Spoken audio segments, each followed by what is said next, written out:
This is Xander's Arcane Study, and in this video I'm going to convert a Death Guard Plague Marine champion using leftover bits. Rise from your grave.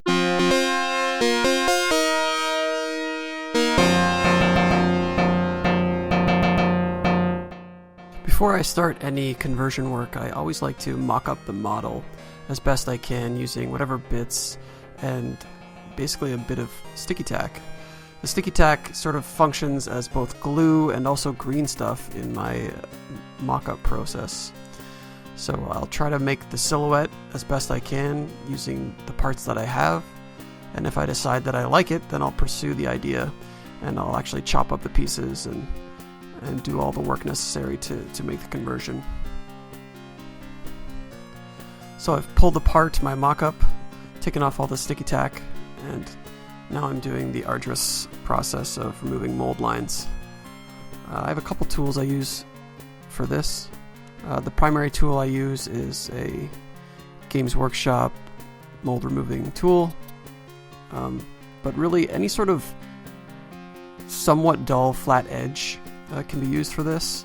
So I had a sculpting tool that sort of came to a sharp point, but it wasn't really that sharp, and I used to use that, and I could scrape away all the mold lines using it.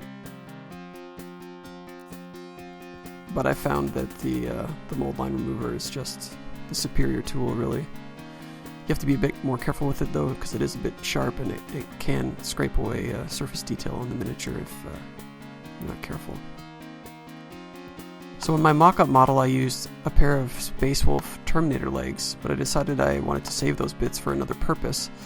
So I dug into the bits box and pulled out some Death Guard legs, but I didn't like the way they were positioned, so I'm going to chop them up and reposition them so that they more closely resemble what I have with the Terminator legs. So here I'm cutting away the excess parts on his left leg, and cutting away any detail that won't be necessary.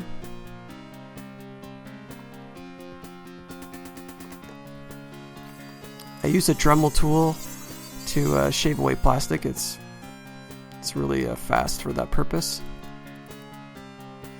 And another thing I use the mold removing tool for is almost like a pseudo file. It can scrape away plastic with its edge, and I can scrape away plastic much faster with more fine-tuned control than, say, like a file or just cutting a knife. Now I'm pinning the leg into the pelvis, and the reason I'm doing this is a couple of reasons. The first is obviously support. Gluing these two components together using pinning will make sure that it's a strong bond. But the other reason is when you're pinning, especially limbs in conversion work, that piece of metal allows you to not have to commit right away to the pose of the miniature. You have some amount of wiggle room where you can bend that wire and reposition the leg to be exactly as you want, even after you've already glued it. So there I am comparing it with the other legs, and I'm reasonably happy with that. Now I'm comparing how the torso will sit up against these legs. This torso is from a leftovers, essentially from the Blight King box set. You get a lot of fronts to torsos that are essentially leftovers because you don't need them all. And so my plan is to put this front of the torso onto these legs, and then I can use some green stuff to bulk out his back.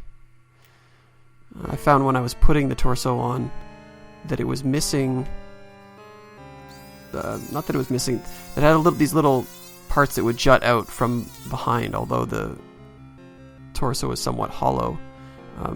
There were a bit of components that were pushing up against the belt area of the legs, so I wanted it to be a more snug fit. So I'm now lining up the legs to the bottom of the torso and removing any plastic bits that are in my way, so I can get it as close as possible to the legs, positioned the way I want.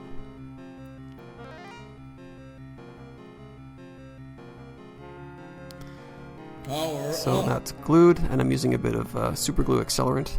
I like to use super glue when I'm doing conversion work rather than plastic glue because, one, it's faster, and the accelerant makes it even faster.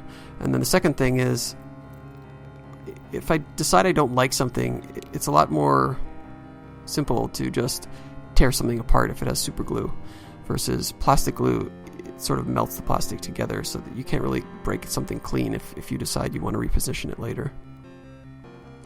So I've added a blob of green stuff to his back, and since his back is mostly round, I'm just trying to match the shape of the front with the back, following any contour lines in the body. So, you know, this big, beefy Nurgle boy has lots of fat and fatty tissues just sort of hanging off this body. It's sort of piling out over his belt, and so I'm trying to line up all these grooves with the existing grooves that are on the front of the stomach and sort of carry them around to the backside. And the other thing I'm doing is I'm trying to make an indentation of where the spinal column would be, right along the center. Now, doing this back, I generally use my fingers for the most of the shaping, and then I come in with a clay shaper tool here, which will do some soft contouring. Nothing major, but just allow me to tweak things and play things and really blend in the edges from the front to the back. The back doesn't have to be perfect either, because we're going to be putting a backpack and a cape on this guy, so really you just want to block in the essential shapes and try to make the seams as good as you can.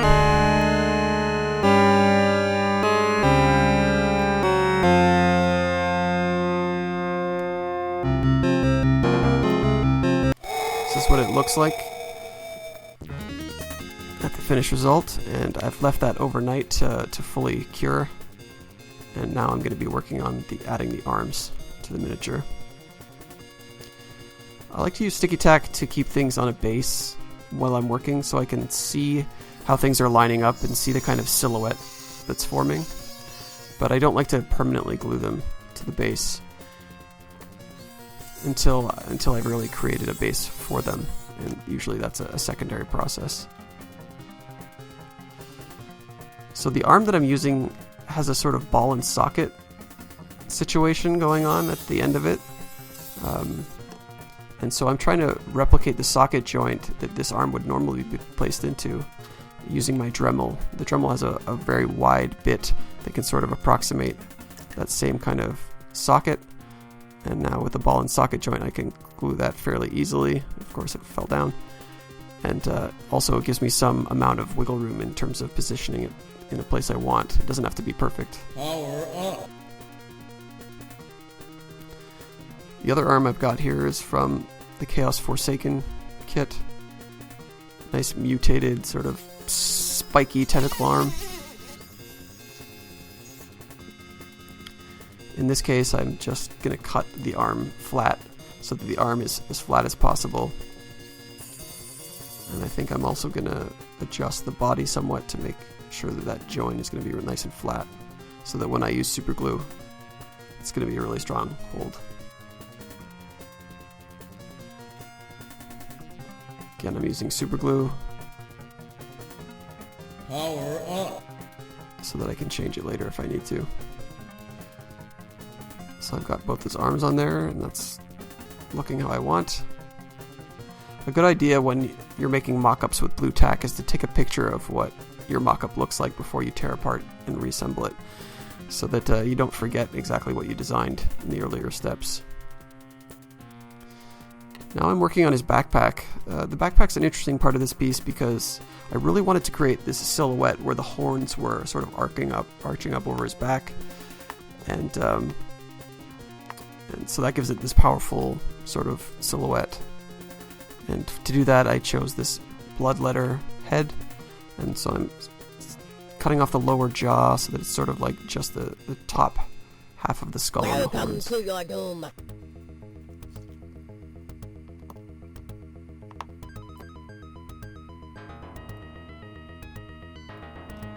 Once I've got that as flat as I can, considering the two bits, flat on the backpack and flat on the head, I'll glue them together. And now we're going to see the problems with super glue. Sometimes trickles through and hits your fingers and it bonds instantly.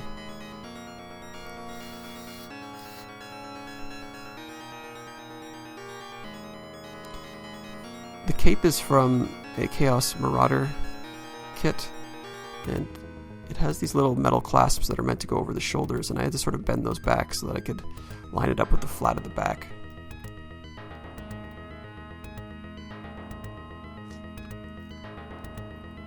I'm using superglue accelerant to make sure that... I find also that if I blow on the accelerant, it sort of pushes it through the superglue faster and it works even quicker. So you'll often hear me blowing on these pieces.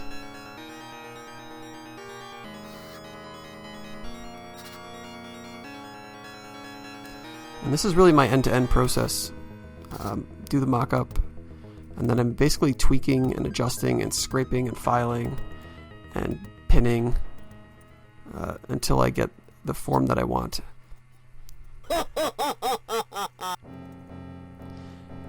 And I'll always dry fit a piece before I glue it, just to make sure it's how I want it to be. Here I'm using a pin vise to just add some battle damage and wear and tear into this cape.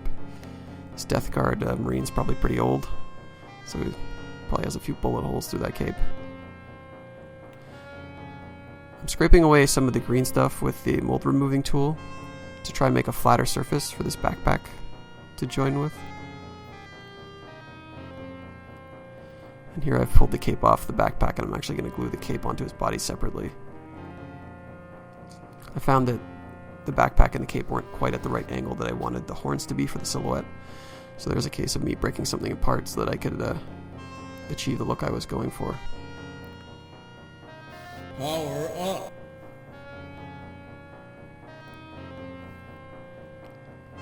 Here I'm probably finding mold lines and other things that I missed and removing those. It seems to be virtually impossible to get all the mold lines in the first pass. You always miss something. Here I'm adding a couple of shoulder pads from the Chaos Marauder kit. It's strange that they sort of have Space Marine shoulder pads in that kit, but you know, I thought I'd never use them, but here I am using them.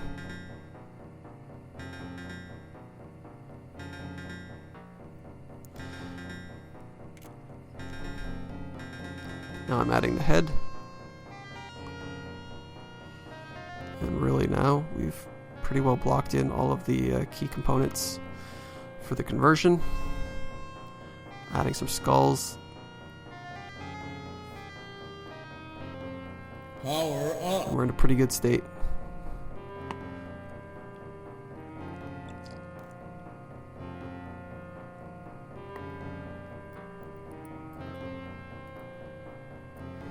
Next I wanted to add a sidearm. This champion's going to be equipped with a bolt pistol. And so I took a bolt pistol from a hand, I cut it off the hand, and then I'm attaching a handle from a different bolter where I had a grip that I could attach, because I'm going to be putting this on the side of the Marine's leg as a sidearm. Superglue accelerant.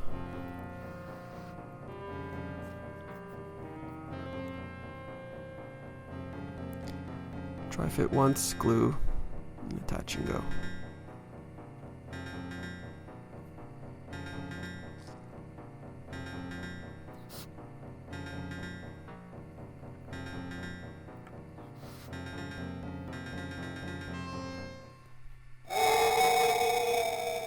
There he is, looking just how I designed it.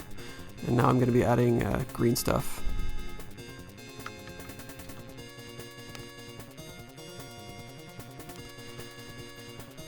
So if you've never used green stuff before, you take some blue and some yellow, equal parts, and you mix it together until it's green, solid. And right when you mix it, it's going to be a lot softer, and it'll slowly start to cure into a harder substance. Depending how long you leave it, it's got different properties when you're working with it. If you leave it longer, it'll be a bit more firm, which can be useful if you don't need to... If your details that you're trying to sculpt are a lot softer and not so harsh. But yeah, it's generally good to wait a little bit after you've mixed the green stuff to use it. Green stuff likes to stick to everything, so I tend to use lip balm as a sort of lubricant when I'm working with it. Here I'm using a trick that I saw on someone else's YouTube video. I should really find that. Just using a comb to make a sort of tube texture on a roll of green stuff. This death card has a tube respirator coming from his mouth. And so because I probably didn't wait long enough, this tube is a bit more soft and pliable than I might like. So after I've placed it on here, I'm sort of pushing it in with my fingers, which can sometimes distort the detail that you initially put into it. So I'm going to come back over it with a sculpting tool and add the detail back that I want. In this case, I'm going to try to make that tube a little more round, and I'm going to try and sharpen up the definition of each of the folds.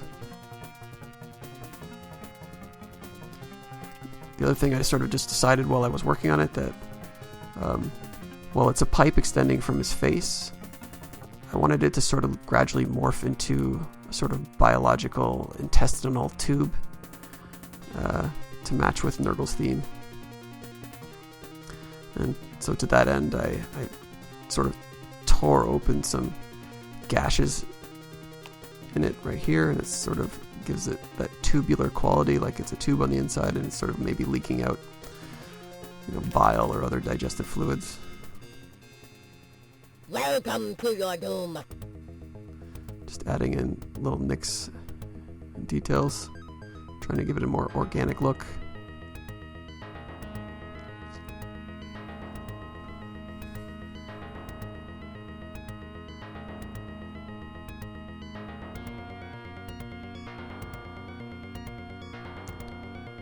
And so we're nearing the end of the video. This is my first video in about 11 years. I made a bunch of videos like more than a decade ago, and this channel sort of slowly crept up in a subscriber count to almost 2,800 people. So if you happen to be one of those 2,800 people, that's amazing. Thank you for sticking with me that far. I assume most of those accounts are probably inactive, but hey, it's better than nothing.